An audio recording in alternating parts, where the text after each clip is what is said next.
Bonjour, docteur Koumba, vous nous entendez?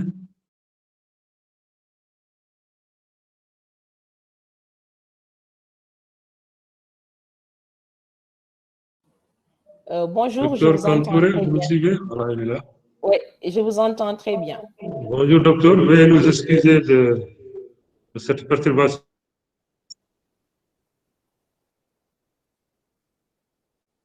Donc, voilà, merci. Bonjour. Bonjour. Je présente le professeur Ndeye Koumba Kantouré, qui est recteur de l'université de Sine Saloum au Sénégal. Donc, c'est une jeune université au centre du Sénégal. Il est professeur de microbiologie. Il dirige aussi l'IRSF de Diamniadio à côté de Dakar et aussi le laboratoire de bactériologie à l'hôpital de Djalal Diam à Dakar. Donc, professeur, merci encore d'avoir participé à notre rencontre scientifique.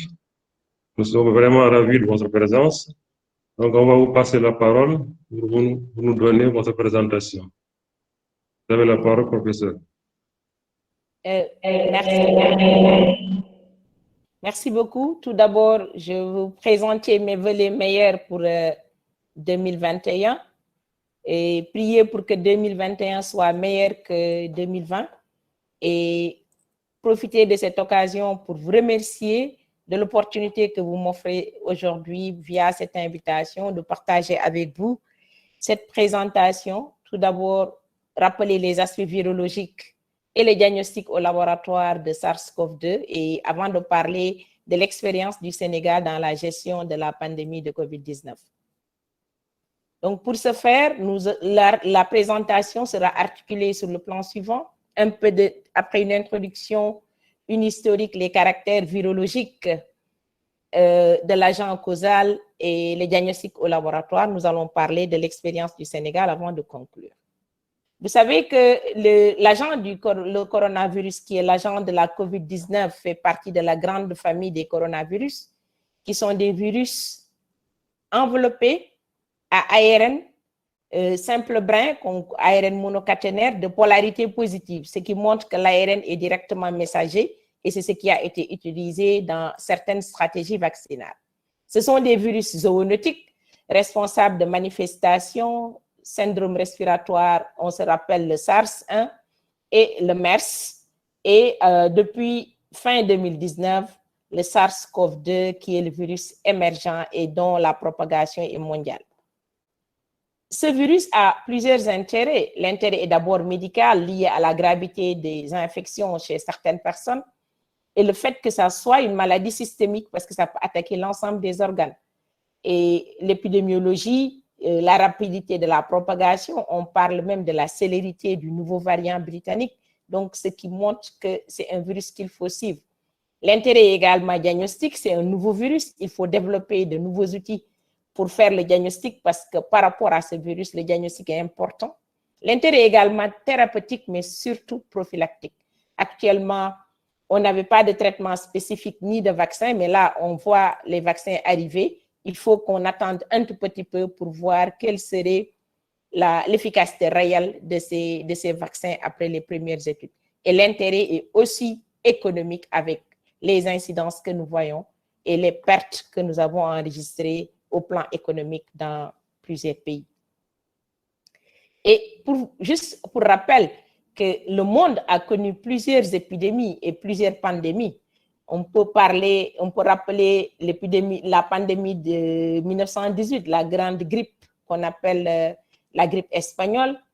On se rappelle de l'épidémie de l'infection à VIH qui a débuté dans les années 80, en 76 avec l'apparition de Ebola et qui est revenu. Donc, ce qu'on voit de plus en plus à travers le monde, c'est qu'il y a des virus qui apparaissent, de nouveaux virus et des virus qui réapparaissent, donc qui émergent et qui réémergent. Et en gros, nous avons au niveau de cette carte l'ensemble des virus qui sont nouvellement émergentes et d'autres qui sont réémergentes. Donc, ce qui montre que la surveillance doit être de mise dans l'ensemble des pays pour éviter ces pour mieux contrôler cette émergence et cette réémergence de pathologies infectieuses qui peuvent avoir des conséquences dramatiques. Par rapport à ce virus, le SARS-CoV-2 qui nous lie aujourd'hui, depuis son apparition à la fin de l'année 2019, on l'a appelé le nCoV d'abord pour nouvel coronavirus et la maladie était appelée NCP, donc nouvelle pneumonie liée à un nouveau coronavirus. Et en fin 2019, l'appellation SARS-CoV-2 a été retenue pour l'agent causal et pour la maladie, la COVID-19. C'est un virus, si on le regarde, il est apparenté aux anciens SARS-CoV-2. Il a une similarité génétique avec le SARS-CoV-1 et comme hôte intermédiaire, il a également une similarité génétique avec le virus de chauve-souris. Mais le lien direct n'est pas encore établi réellement. Donc, il manque un élément dans l'hôte intermédiaire n'est pas encore relativement maîtrisé par rapport à ce virus. C'est un virus enveloppé qui fait 80 à 50 nanomètres de diamètre, comme je le disais tout à l'heure. C'est un virus à ARN qui est de polarité positive, donc qui est directement messager, mais qui a une particularité, sa symétrie est exceptionnellement hélicoïdale. Donc, et au plan génomique, c'est un simple brin d'ARN que l'on voit et qui a plusieurs régions avec les ORF1 et 2 et surtout la partie de l'enveloppe où on retrouve les gènes qui codent pour les protéines d'enveloppe et les gènes qui codent pour la partie capsidale et ainsi de suite. Donc, c'est un virus, comme je le disais, zoonotique. Et qui dit virus zoonotique parle de du franchissement de la barrière d'espèce. Et donc, c'est un virus qui a quitté l'animal, qui est venu chez l'homme et qui s'est implanté chez l'homme. Donc, quand ça quitte l'animal pour venir chez l'humain, il lui faut un temps d'adaptation. Et une fois que l'adaptation est effectuée, il y a l'amplification parce que c'est là où commence la transmission interhumaine. Et actuellement, on est en pleine amplification du virus de SARS-CoV-2. Donc, le premier hôte, c'est la chauve-souris. L'hôte intermédiaire pour les autres virus était connu parce que le SARS-CoV-2, c'était la civette, et pour le dromadaire. Mais pour ce virus actuellement, jusqu'à présent, cet hôte intermédiaire n'est pas clairement défini. On a parlé du pangolin un moment, on a parlé du serpent, mais jusqu'à présent, ce n'est pas encore connu. Ce que l'on sait, c'est qu'actuellement, nous avons 7 coronavirus que l'on peut retrouver chez l'humain.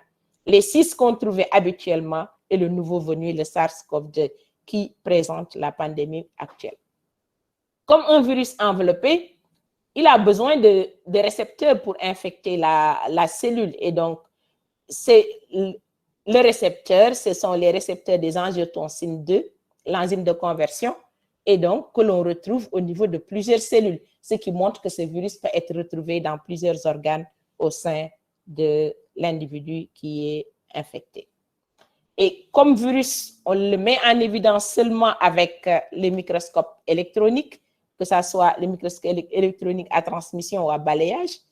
Un virus enveloppé, il est a priori fragile, mais c'est un virus qu'on peut retrouver à la température ambiante au niveau des milieux secs, mais également au niveau des milieux humides. Dans un milieu sec, il peut rester à peu près 7 semaines et 2 semaines en milieu humide, mais il est thermolabile. À partir de 56 degrés, on perd l'infectiosité. Raison pour laquelle, au laboratoire, avant de faire le travail, on passe à l'inactivation. Ce qui montre que les sources de contamination sont énormes. Le patient qui est infecté, mais également tout ce qui est surface contaminée par ces aérosols, les objets, raison pour laquelle on demande de se laver les mains assez fréquemment. Et les facteurs associés à l'émergence, ce sont les voyages, mais surtout la faiblesse de nos systèmes de santé. Donc, en rouge, vous voyez les pays pour lesquels les systèmes de santé ne sont pas solides.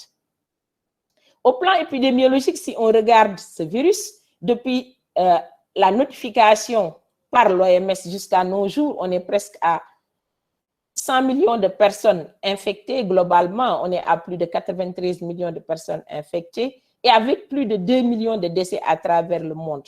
Et en Afrique, les pays les plus infectés, c'est l'Afrique du Sud, mais également les pays du Nord comme Maroc, Égypte, et on a également à l'Est l'Éthiopie, et en Afrique de l'Ouest le Nigeria.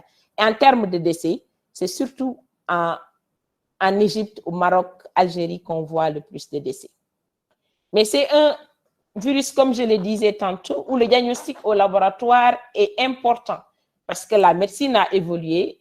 Certes, le SARS-CoV-2 a montré beaucoup plus la place du laboratoire, mais la médecine est passée de la médecine intuitive hier vers la médecine étiologique aujourd'hui et pourtant vers la médecine personnalisée demain. Parce que plusieurs prises en charge reposent sur des données de laboratoire ou bien des données de l'imagerie. Donc là, plus de 70% des décisions médicales reposent sur cela. Donc, le médecin a besoin en temps réel de preuves étiologiques et d'informations utiles pour une prise en charge optimale de l'individu infecté. Donc, ce laboratoire doit tout baser sur la qualité. La qualité qui est composée d'un certain nombre d'éléments. Nous avons ici 12 composantes qui vont des bâtiments, de la sécurité des bâtiments, jusqu'au personnel, en passant par l'organisation, l'équipement. Donc, toutes ces données. Et l'OMS a mis en place pour les laboratoires un système qu'on appelle le système par palier, le SLIPTA Stepwise Model, pour que les laboratoires puissent tous les jours essayer de faire des améliorations continues pour atteindre ces différents paliers et arriver au cinquième palier, le laboratoire peut demander l'accréditation. En termes de testing, le testing se fait en 3 étapes. Nous avons la phase analytique, pré-analytique, la phase analytique et la phase post-analytique. Et généralement, la phase pré-analytique ne se fait pas au laboratoire, mais cette phase, elle est sous la responsabilité du laboratoire qui va assurer la phase analytique et qui va donner les résultats par la suite. Donc, cette phase, il faut que des formations puissent se faire et des dispositifs soient mis en place pour assurer la qualité de cela. Par rapport au SARS-CoV-2, c'est un prélèvement qui peut être un prélèvement au niveau nasopharyngé, au niveau d'un lavage broncho-alvéolaire, au niveau de biopsie, mais également au niveau du sang ou d'autres tissus.